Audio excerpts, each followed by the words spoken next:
கோவை மாவட்டம் சிவாஜி காலனி பகுதியில் Saint Peter's nursery மற்றும் பிரைமரி பள்ளியில் முதலாம் ஆண்டு மாணவ மாணவியர்களின் கண்டுபிடிப்புகளை காட்சிப்படுத்தும் அறிவியல் கண்காட்சி எனும் நிகழ்ச்சி நடைபெற்றது.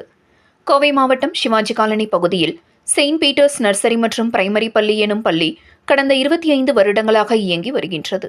இப்பள்ளியில் எல்கேஜி முதல் 5ஆம் வகுப்பு வரை உள்ள நிலையில் இங்கு சுமார் 70 மாணவர்கள் பயின்று வருகின்றனர். இப்பள்ளியில் இன்று முதலாம் ஆண்டு அறிவியல் கண்காட்சி நடைபெற்றது.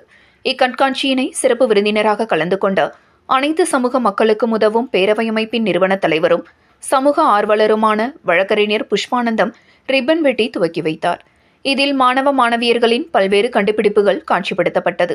அதில் இயற்கை அலாரம், சுற்றுச்சூழல் மாசுபாடு குறித்த கண்காட்சி வடிவமைப்பு, உணவு முறைகள் குறித்த விழிப்புணர்வு, தானியங்கு சாலை சிக்னல் உள்ளிட்ட பல்வேறு கண்டுபிடிப்புகள் காட்சிப்படுத்தப்பட்டது.